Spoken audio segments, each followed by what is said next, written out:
Magandang umaga mga ka-happy hour. Narito ang mga balita para sa MBC TV Network News Update, 10 AM edition.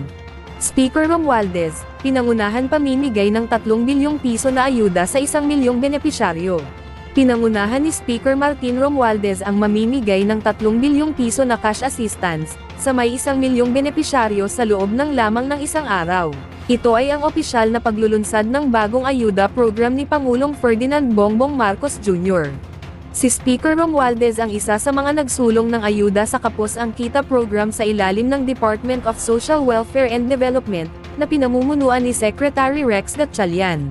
Sa ilalim ng 2024 national budget ay may nakalaang 26.7 billion pesos para sa iba't ibang programa na pantulong sa mga mahihirap, near poor, minimum wage earners, low-income earners at iba pang nangangailangan ng ayuda. Ang AKAP program ay kabilang sa mga programa na inaprubahan ng Kongreso at nakapaloob sa 2024 General Appropriations Act, na nilagdaan ni Pangulong Marcos.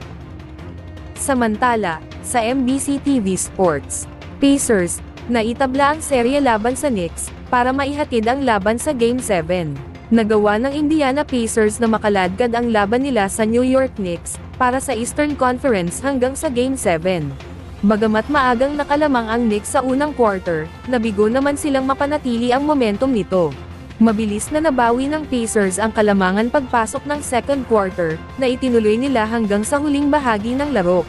Dahil dito, nagtapos ang laban sa score na 116-103, pabor sa Indiana at nagresulta sa 3-3 ang marka, para sa best of 7 series.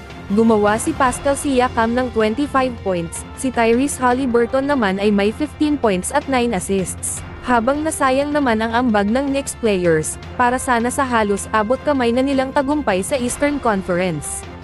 At yan ang mga balita para sa MBC TV Network News Update, 10 AM edition.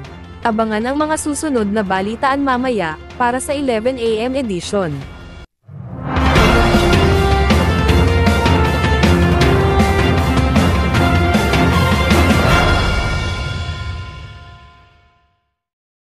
Mga ka-happy hour, kung gusto mong manood ang mga balita sa MBC TV Network News Update, mag-subscribe sa aming YouTube channel, at i-like ang aming Facebook page.